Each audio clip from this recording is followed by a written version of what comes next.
Hello and welcome to today's session. Today I'll be talking about using technology in K-6 literacy. Today's session has been brought about as a subsequent theme on the K-6 math initiative that I did a couple of weeks ago. There's been quite a lot of interest in incorporating technology into primary schools. So I have developed a resource that I will share with you today that goes through how you can successfully include technology in your classrooms. Before we start, I'd like to acknowledge the traditional custodians of the land on which we meet today. We acknowledge the role of elders past, present and future, and the importance of observing the cultures, customs and traditions of Aboriginal Australia. So today we'll be going through quite a few things. I've deliberately kept the format very similar to the maths presentation that I did, and that is so teachers who are going to be using these resources can actually follow the same principles rather than trying to do something a bit different. So that way, when you are working on classwork for your class or for your school or stage, the formats will stay rather simple and comparative. So today we're going to just get started looking at just the overview of what we need to do. We'll go through some of the NESA accredited information, such as the progressions, the capabilities and so forth. And then we start looking at creating a learning trajectory within your classroom before we start looking at the different technologies. This session will also be recorded and will be available on YouTube or via my Twitter account later. It will also be embedded into the resource that I am creating. Okay, so what are literacy progressions? So this is going back to the actual syllabus, and the reason why I like to go back here is because we can tend to lose focus on what we actually need to do and how we need to assess our students. And the literacy progressions are a great place to start creating your learning tools. And it doesn't matter how long you've been teaching, it's always great to go back and sometimes start from the beginning before you move forward. So each of the elements includes sub-elements and they prevent developmental sequences. So, and that these are important for literacy. So we can actually see here that there's three main elements that we need to look at. The first one is speaking and listening. Second one is reading and viewing, and the third one is writing. So this is what it looks like. So as we can see here, we have the progressions, and within each of those progressions, we have their elements. So the progression level is when we look at the actual level within each of those areas. So if I look at reading and viewing and we look at fluency, we can see where students need to be at a certain level. And this will show us for students from K-6 as well as from K to 10. And this is really a great way, a great tool to be able to track your students over time. Now, what I'm actually going to do is I'm going to show you how to access this on the resource that I've created. So this is the resource that I have created. It does look very similar to the math resource that I created. And in here, when you scroll down here, you'll be able to access all of our resources. So here is the presentation, this presentation that I'm actually creating today. But here you'll find the recording. In here, you'll find the literacy progression. So I've actually put this information on this resource for you to be able to access. Okay. So going on. Okay, so going on, we now look at the literacy general capability. So within NESA, we have our general capabilities, as we all know, and we are now going to look at the literacy one. So the key literacy ideas are organized into 4 elements, and they're on a learning continuum also from K to 10.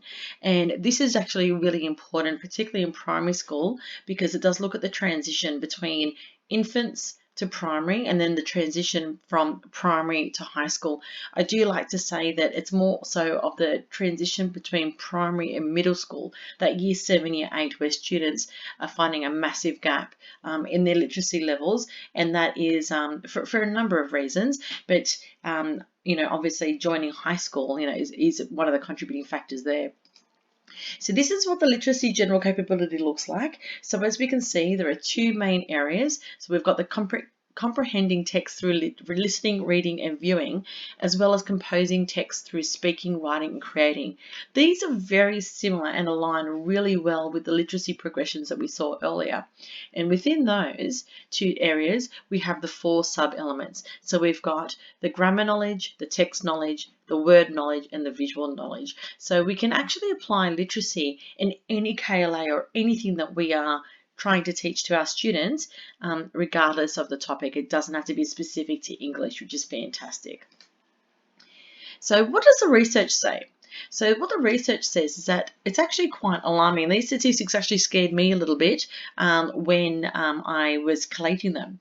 So being a literate citizen is actually recognised as a right, a human right by the United Nations. So it is actually every government, every country's role to ensure that their citizens actually access literacy. Literacy is much more than just reading and writing, and we will get through that, get more on that later. 99% of Australian adults are literate, which I thought was quite alarming. I actually thought it was 100%. 95% of Australian children are literate, and this is based on NAPLAN data. What's more interesting is that only 77% of Australian Aboriginal children are literate, and that is based on the same data. 63% of Year 5 Australian students are above minimum standards. So this is actually the concern that we have here, that there isn't sufficient progress at school, and that this is where we need to focus on. And so this is where I guess NAPLAN data is becoming useful, regardless of where you sit with the exams itself. They do provide us with an indicator of how students are performing and what we actually need to do. So we actually realize and recognize that Year 5 level, that middle school, Year 5, Year 6, Year 7, Year 8, is the most important years of their learning when we are looking at development within literacy. So now that we know this information, let's have a look at the ICT general capability. So the way that this capability is broken down into, there are 5 elements, and what's even more fascinating about these is that there's a direct alignment between ICT and literacy in students. So typically, if a student is very literate and they're able to do certain activities within their literacy, they will actually be quite ICT literate and be able to perform a number of tasks. And what is also something to be considered of is that we are expected as teachers to integrate ICT into all KLAs from kindergarten through to Year 10.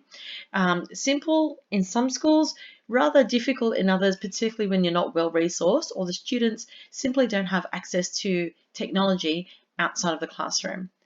And because ICT is so complex and there are so many elements to it, it's actually delayed the final publication of the K-10 technology syllabus. So that was due to come out last year, then this year, and now it's been put on hold again for a couple of years. So I think that's just an indicator of how fast this area is moving and the way that students can actually learn and create using ICT.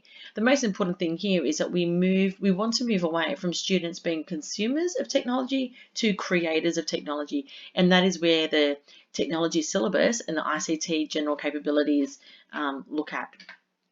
So this is what the ICT general capability looks like. So there are 2 main areas. So we've got applying social, ethical, and practices when using ICT, as well as managing and operating ICT. And then we have 3 smaller areas, which is investigating with ICT, creating with ICT, and communicating with ICT. So we really are moving away from just consuming and actually doing something with those skills that we are occurring.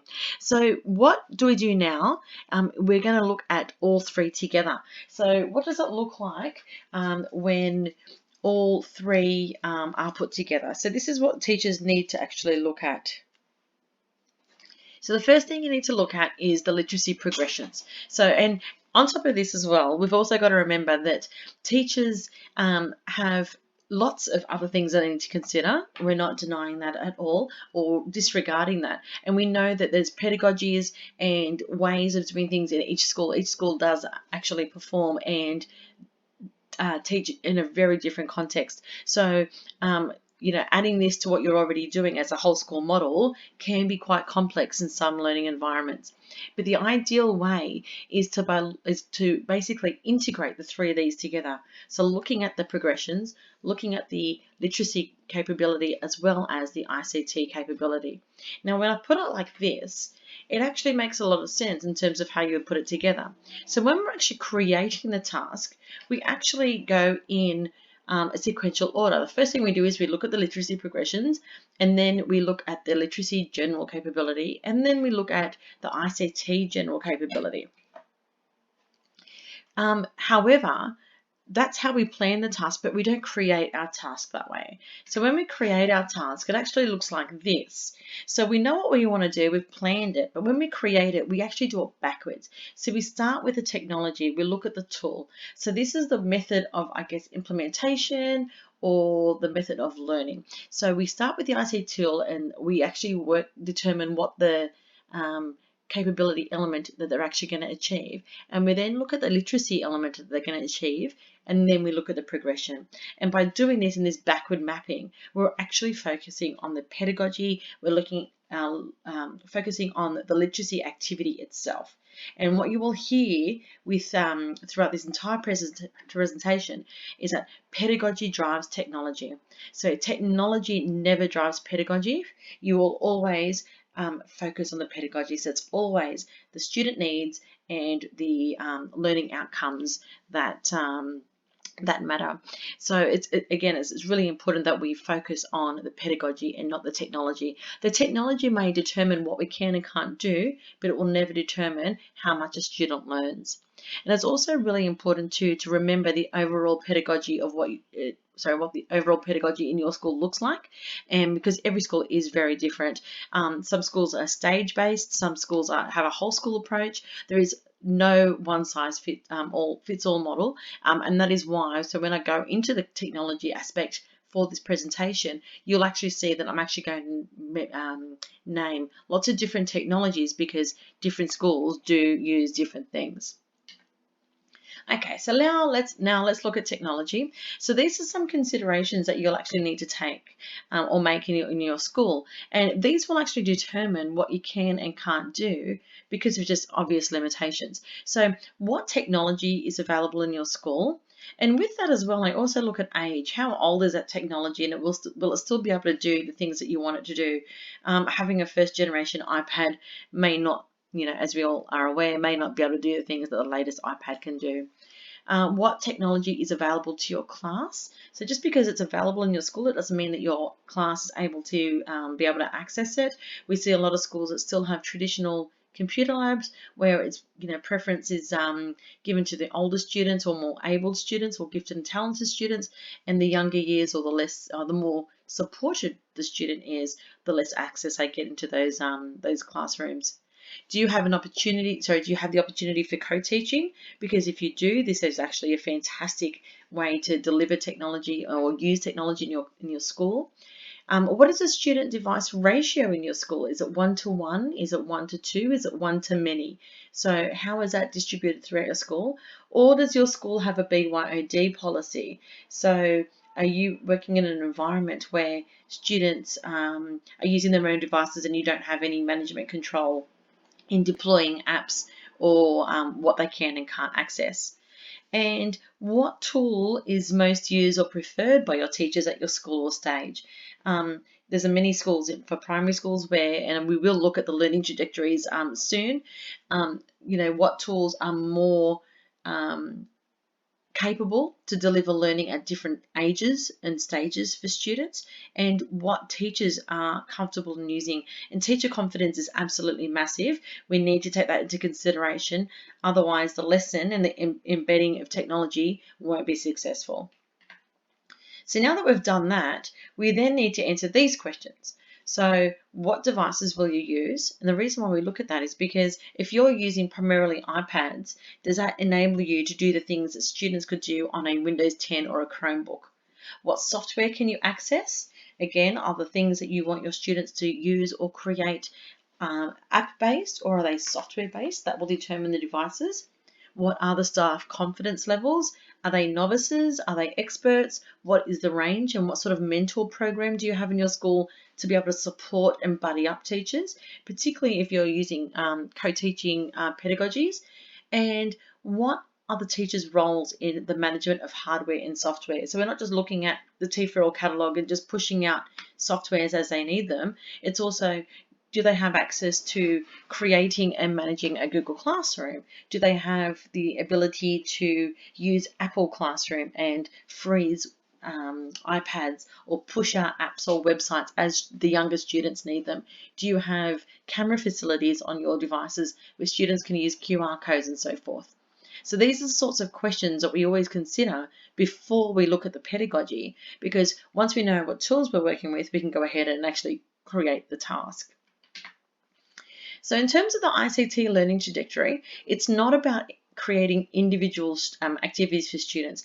And something that I quite often get a lot of is, I was hoping that you would give me a list of apps that I could use for my students, or I was hoping that you could just tell me what activities I could do. The thing is, there's no right or wrong, and it's not about using a list of apps. It's not about using this app for this thing and another app for one other task. It's about using the fewer apps to use for more activities. So we want to actually create a sound foundation for all tech skills, and we've actually found that less is more. By keeping things really simple, your students will be able to access and do a lot more than if they had 20, 30 apps that they were accessing in an average week. So the focus must be on the learning task and not on how to use the tech. We don't want students to have to constantly learn how to log into tasks or log into apps or websites using different methods to be able to complete the task. It's a complete time waster. We just want them to be able to complete that learning task and achieve their learning outcome. And again, pedagogy is driving this, not the technology. So when we look at an ICT learning trajectory, this is what this looks like. It basically is, well, how are schools implementing technology in their schools? So these are pure 3 examples that I've actually worked with schools, and this is what they've actually implemented quite successfully. So the first school, School 1, is using a number of things to as a student progresses through from kindergarten right through to year 6. So the first thing they're doing is they're using Seesaw, and they're doing that using iPads. And this provides students with the autonomy and the responsibility to be able to capture their own work and build a portfolio. So we do that at a younger age. They've done that at a younger age. As they've progressed through school, once they get to stage 2, they focus on using Minecraft education. And they use that for a number of reasons, for math, for science. There's quite a lot of lessons now built into that, including literacy, that you can actually use with your students. And then as they progress to stage 3, they use robotics, and they focus on coding and other activities. School 2 had taken a different approach. Early stage 1 and stage 1, they're basically looking at digital literacy, looking at how to use different devices, how to use an iPad, how to use a Windows device, how to use a camera, how do you type, how do you remember the alphabet, and how do you actually use those skills. It's basically more so becoming a digital citizenship, and cyber safety and those sorts of things are involved in there too. As the student progresses, they look at multimedia, so it's all about the creation of work as opposed to consuming work. So looking at the different ways that they can communicate and create their work, so they're not just using Word or PowerPoint, they're using a range of tools. School 3 is using something very different again. For the younger years, they are using Seesaw, similar to School 1. And as the students progress through their primary school, they are then in stage 2 using G Suite, and in stage 3 using Microsoft, primarily OneNote. A lot more schools now are using Teams as well. Now the reason why School 3 went this way is because they, after much consultation with their community high schools, previously known as feeder schools, they discovered that the students who went to the high schools and neighbouring high schools, one used Google and one was predominantly Microsoft. So they were actually preparing their students so that progression in their own learning career was going to be much more seamless than if they were just get to use one of those platforms. So the reason why we have, and these are some of the reasons why schools have used these particular tools. So with Seesaw, we see evidence of learning, we see critical thinking, as well as communication. And the great thing with Seesaw, and I will get into this bit more, is that it is such a simple tool for students to use. And it's actually a tool that's been created by teachers for teachers, which makes it fantastic. Minecraft Education, which is one of my favorite tools, is wonderful on computational learning, and as is now more so used for STEM, which is fantastic. There are other KLAs and other learning lessons in there that you can use. Robotics promotes critical thinking, creativity, as well as coding, which is similar to learning a new language. We look at digital literacy, which is like learning the keyboard, looking at login procedures, capturing evidence of learning, as well as monitoring impact of learning. And that's really important there, monitoring the impact of learning. We actually want to know, and we are striving for technology to improve the learning from a student. We don't want it to inhibit it in any way. And multimedia, we look at things like green screen, photographs, podcasts, video, and music. And students are so good at doing this in their day-to-day lives that when they transfer that knowledge into school, they're actually able to create really amazing, innovative pieces of work. So here's an example that I will show you. So if you come to this website, what you'll actually see is I've pulled out all of the information here. So you've got the ICT capabilities, you've got the ICT learning trajectory, and what I've actually done is I've pulled out the capabilities, the learning continuum from the NESO website. So this is what all students need to achieve by the end of each year. What's actually really interesting through a lot of data that I've been collecting is that students, when they hit high school, should be at a level 4 level. But in actual fact, they sit between a level 2 and a level 3. Having said that, though, it is in line with their literacy levels. So for those students who are struggling in literacy, their scores in ICT will be a lot lower. So if we look at an ICT learning trajectory example, we can see here that I've created one for a kindergarten class or for a stage, and this is basically looking at what NESA has actually asked us to have our students be able to accomplish by the end of kindergarten. So what I did for this particular school is I created a scope and sequence that basically showed them the basic tools or the basic skills that they needed to learn as they went to school. So we actually created a boot camp that basically showed them, like, how do you use the main learning device. Like at home, students, we're talking 4 or 5-year-olds, they're told not to touch the TV, and here we are saying, no, go and touch that big screen and put your hands all over it. It's a touch screen, and this is what you need to do. So we are actually conflicting them with information that they've previously been told. So we look at things like class rules, like how do you hold an iPad? What is an iPad? There are some students who have never walked and hold an iPad because their parents have always given the iPad once they're sitting down, and then they hand it to them. So there's just a lot of those basic tools that basic skills that they don't know at a very young age. So having a learning trajectory that scopes all of this out is actually quite significant to their overall growth. We tend to think as teachers that all students know how to log onto a computer and off we go, when in actual fact you could still walk into a year 2 class and it could take them 20-30 minutes just to put in their firstname.surname at education.nsw.gov.au. As we all know, it takes teachers sometimes that long as well, but it can be a really long process, so we want to eliminate that as much as possible. Okay, so now it's time to merge the traditional learning with innovation. So what we want to do is that we capture learning that's traditionally can be done with technology. So what I've actually got here is 2 examples using Seesaw of how teachers have actually captured literacy learning. So the first one here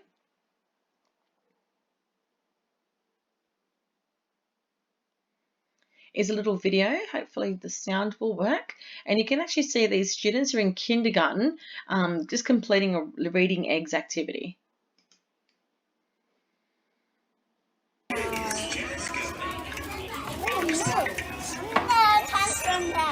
Yeah, I got 30, right, guys? One time I got 32.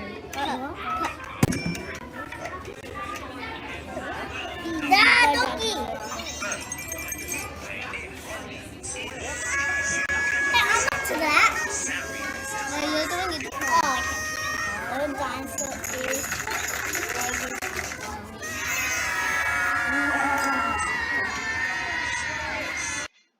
So as we can see here, that is something that happens in every classroom, yet parents can't see this, and we forget after a couple of days of what our students were like when they were actually learning a particular activity. So using something like Seesaw that captures this, in this particular instance, a lot of the teachers used to put their iPad up on a tripod and just record the students as they did their work, and it was a great measure of their learning over time. And something like this, we tend to take for granted because nobody has ever captured that process before. Here is another example of how Seesaw has actually captured work, and this is an actual lesson that students had to do. They actually had to do a traditional like handout lesson, but and they had to find the word in the rice. So the teacher's quite creative here, and again, the teachers were able to record this. The students recorded this themselves to see what their learning process was like to determine what the word was that they found in the rice. We're going to do so. We have to say this, and whatever word we come we have to write it on here. What was that? Oh my god. Like this. Yes, in the head. I'll do one for example. Oh my god. What word do you see? Wait.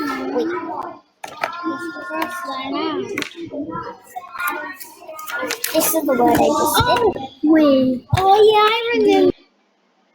So as you can see, it actually shows you how a student can actually determine the information and what their process is like in terms of their thinking, in terms of determining what that word is. So any task, it doesn't matter what it is, Seesaw is a fantastic way for anybody to capture that data. And the great thing about Seesaw is it's so easy to use. They were just kindergarten students using that, and I will go in with that in a minute.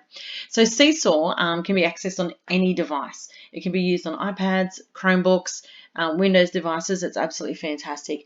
And the best thing about Seesaw is that you don't need your students to log in using their education email address, because let's be honest, a lot of students can't even spell their names properly in kindergarten. So trying to find the letters to actually log in is a mammoth task. So as we can see here in the image, the student here is actually just scanning the QR code using the camera on the iPad, and they're able to get in and copy their work and then record their work. The great thing about this too is that you, as well as their parents, if you tick that off so they can actually see it, you can see learning in real time. And in the past, as teachers, we either take books home at the end of the week, or we check them every other day, so we can actually see what the students are doing in real time and provide immediate feedback. And if you do allow parents to see it, you do have the option whether you want parents to see the learning or not. They can see their real time as well. As we all know, we send books home either at the end of it, or perhaps the homework book gets sent home weekly. But all the other books that the students write in don't come home until the end of term. So the parents have to wait at the every term to be able to see their child's progress. So having something like Seesaw is a great way for them to see their child learn in real time. And the great thing about this too is it's very easy to track progress, and you can actually use it as a mark book as well. So to use Seesaw, it is best to use your education email address as opposed to your DET one. So click on Google when you see that. A little trick is that once you use your Google account, you're actually getting more features and than the more basic features of Seesaw, which is really good, and you get that for free. So Seesaw allows you to record your students, or students to record themselves. It allows you and them to annotate work. You can create your own learning activities as well as distribute them, or you can use the existing learning activities that's built in, which is absolutely fantastic. The lessons in there are just amazing. And there's also a built-in mark book that lets you, mark off literacy progressions as well as the general capabilities or any other learning outcome that you want to see. So what I'll do here is I'll quickly show you a Seesaw that I have used with a real school. So this is a school that I did, and I've actually renamed this to hide the identities of the students in here. But basically, this is what Seesaw looks like. So you can actually see some of the work. So these are photos of the students reading a book on their iPads. This student here is doing a reading eggs activity. Here we have a mathematics activity that they're recording. And it goes on. Here we have a follow the beat. This is a math and music activity. They had to create patterns and then follow it with musical instruments and so forth. So the fact is that the teachers can capture anything in here, which is wonderful. And as a student, once they scan in, they will only see their name. So they'll actually able to upload their work. So as a class journal, as a teacher, I get to see everybody's work, but then student one will only be able to see student one's work. They won't be able to see anybody else's. Great thing about this too is that at the end of the year, the work won't be lost or gone. You can actually print a PDF and basically create a portfolio for that student. So you can either print this off or email it to the parent, and they'll be able to see all of the work that the student did. And the best thing about this is that everything comes with a link. So the parent can actually go in and see the work in real time. So if this is a video, for instance, they can scan that themselves, the QR code, and now thanks to COVID, everybody knows how to scan a QR code, and they'll be able to go in and see the work, or if it's a video, watch the video.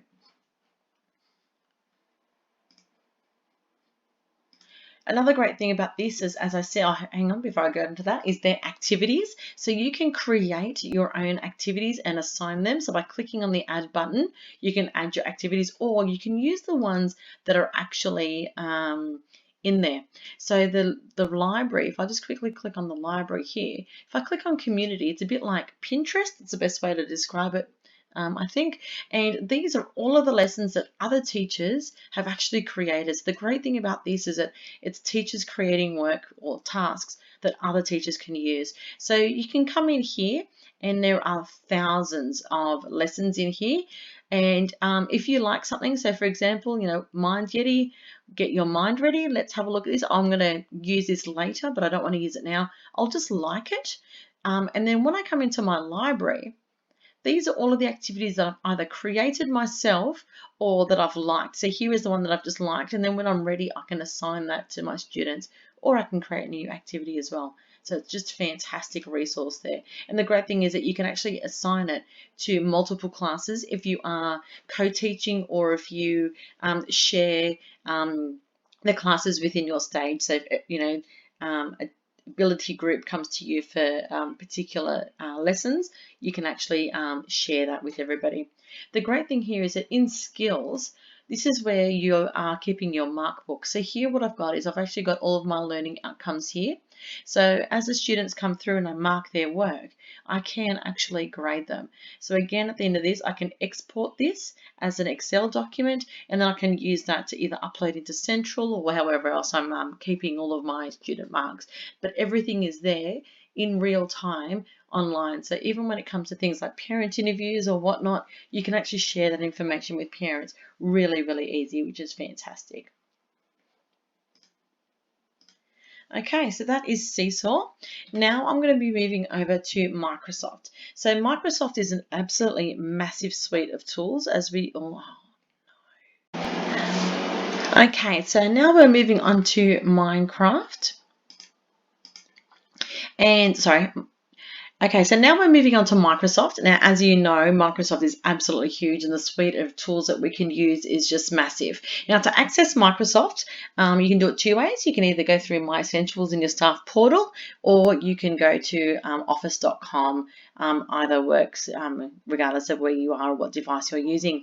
So, the great thing about Microsoft is that it's suitable for any age. So it doesn't matter how young or old your students are, they can all use the tools within the Microsoft suite.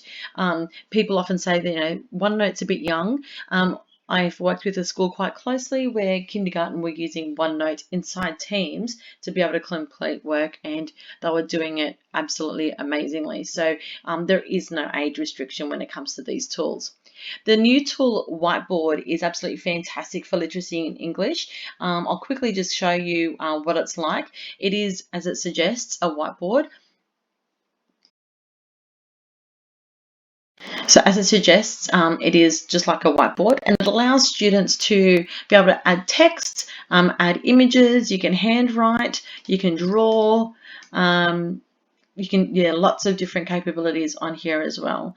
So, and all of these tools here. And the great thing about this as well is that you can collaborate. So you can actually invite other people to use this particular whiteboard. The great thing about Whiteboard too is that it's actually an app on every Windows device. So you don't actually have to download anything. It's already built in. Okay, all tools also have handwriting features now, which is absolutely fantastic. So you can actually ask your students to use a stylus to be able to complete work, so they don't have to actually use their mouse to write. So the feeling of actually using your device as a book is a lot more lifelike. And the great thing is too, with a lot of the advancements in technology, the devices are getting so much better that if you lean onto your screen that is touchscreen, the surfaces are actually being able to acknowledge where is the palm of your hand and where the stylus is. So the palm isn't actually interfering with the way that you're writing, which is absolutely fantastic.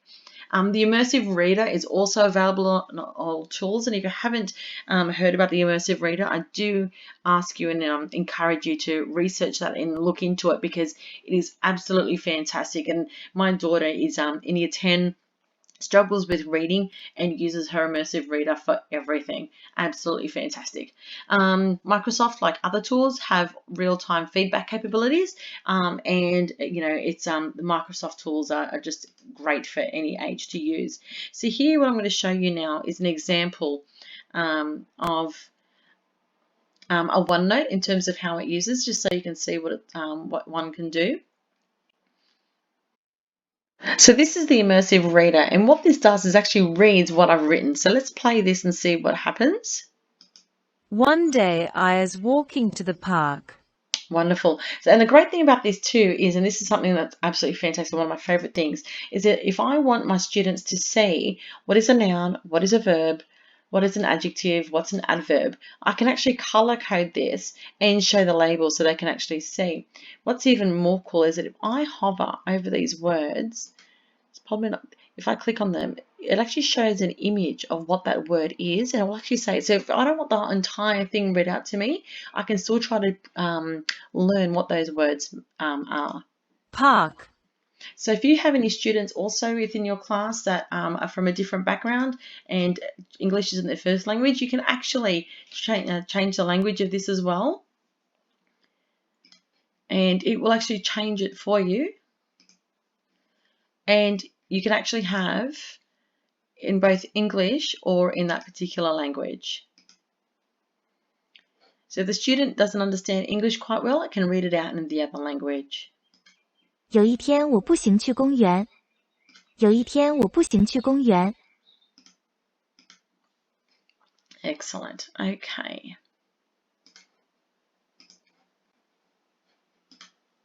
So moving on to Google. Google is very similar to Microsoft in terms of its abilities to support the students' needs. Now, whatever tool you're using in Microsoft, Google probably has one the same. The only difference would be their whiteboard is called Jamboard, and Microsoft Teams would be equivalent to Google Classroom.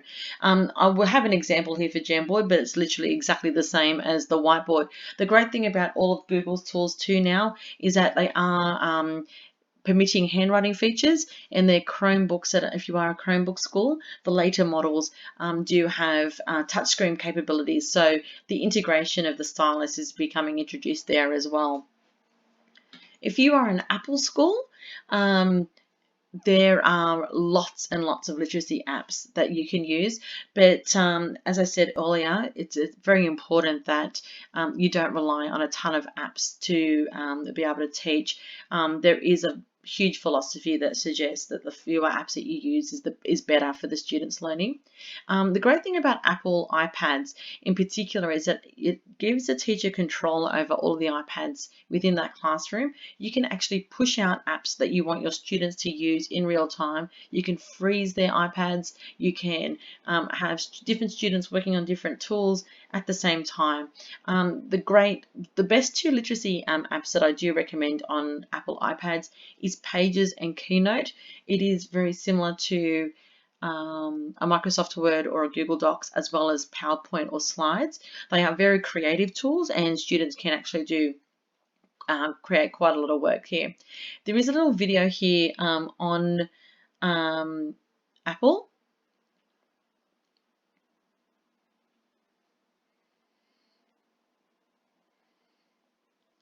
on how to actually improve reading fluency. I'm not going to show you that now, but the link is in here, so you can actually watch that at a later date.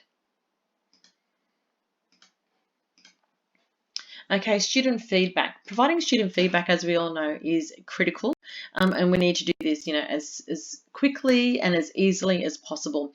So what I've actually produced here, because we are running out of time, is I've actually created some videos that you can watch in your own time of how to create feedback or provide feedback in each of the different learning platforms. So there is one there for Microsoft, predominantly OneNote, Google, Pages, so that there is a video. I don't know why the border has disappeared, and one there in Seesaw. And that today is my presentation on how to use technology in K-6 literacy. Thank you so much for joining me, and if you have any questions or would you like further PL on implementing tech into any KLA, whether you're primary school or high school, please feel free to contact me on either my email address, which is there, or via Twitter. Thank you.